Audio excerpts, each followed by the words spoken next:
Já a gente volta nessa história aí da inteligência artificial, porque a gente tem que conversar também com a nossa reportagem de Brasília, que vai trazer informações para a gente aqui sobre um projeto que foi aprovado no Senado e que autoriza o Brasil a agir com reciprocidade no caso de os Estados Unidos de fato confirmarem a taxação de produtos brasileiros, o que pode acontecer a partir de amanhã. João Pedro Melo é quem está aqui com a gente. Tudo bem, João? Boa tarde. Oi, João, tudo bem? Oi, Aninha, boa tarde para você, beijo para você, abraço para o Joel, para todo mundo que está nos acompanhando. Olha só, a Comissão de Assuntos Econômicos do Senado aprovou, agora há pouquinho, por 16 votos a 0, ou seja, de maneira unânime, esse projeto de lei que estabelece essa reciprocidade comercial do Brasil com outros países.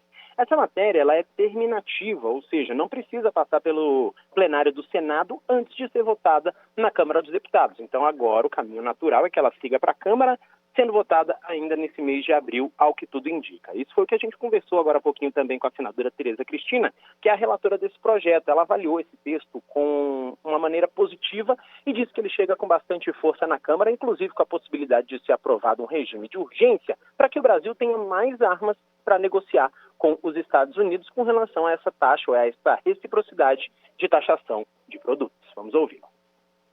Acho que o projeto ficou um projeto bom, dentro daquilo que é possível fazer, é bom. Agora ele vai para a Câmara, ele não vai resolver isso nesse momento, mas ele deve ser votado em regime de urgência na Câmara e aí sim o governo brasileiro terá um instrumento, né, para poder sentar à mesa mais forte, podendo retaliar se for preciso.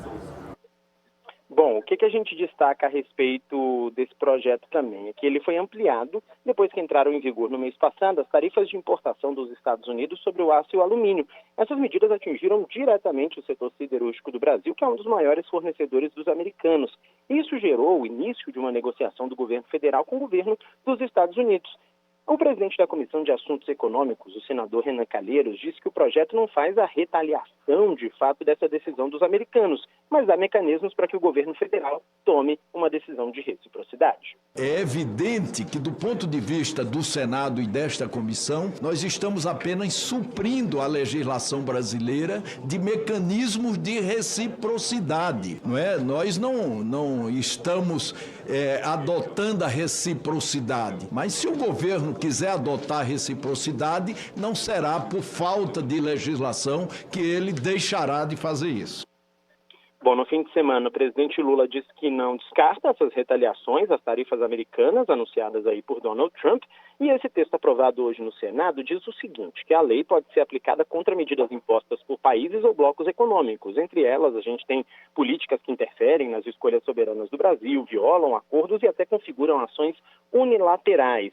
Esse projeto também prevê que a Câmara de Comércio Exterior seja responsável por definir as respostas às ações de outros países e deixa também o Ministério das Relações Exteriores a par de todas as discussões. Ou seja, o que esse texto diz basicamente? Que é uma decisão de governo, mas que o Congresso chancela que o governo tome essa decisão, ou seja, autoriza que o governo tome essa decisão a qualquer momento, depois que esse texto for aprovado.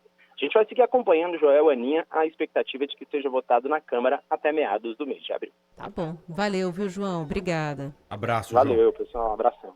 Bom, tudo isso aí tá vindo, ô Joel, na esteira de uma expectativa de uma nova rodada de taxações que deve começar a valer a partir de amanhã, dia 2 de abril. E qual que é a expectativa do Brasil, né? O Brasil está negociando desde que foi anunciado aí a possibilidade de taxação de aço, de alumínio. O Brasil disse que está negociando também com o governo dos Estados Unidos para tentar evitar que isso aconteça. Mas até agora não teve nenhuma posição interessante para a gente dos Estados Unidos em relação a isso. O mercado está desconfiado. A Bovespa, pelo que eu estou vendo aqui hoje, está atuando em alta de 1 ponto, mas a expectativa de taxação está derrubando bolsas no mundo. O dólar está caindo 0,33, está cotado a R$ 5,68. E aí ontem saiu um relatóriozão, assim, sabe? Falando sobre por que o governo dos Estados Unidos poderia taxar vários países do mundo. O capítulo do Brasil tem 6 páginas e eles citam um monte de coisa, né? Então a gente tem a expectativa de taxação em cima de alumínio e aço, mas ali também citaram cachaça, citaram vinho, medidas sanitárias que o Brasil toma e dificultam a entrada de carne de porco aqui no Brasil. Vamos conversar com o Andrés Ruiz, que ele vai falar um pouco mais sobre isso.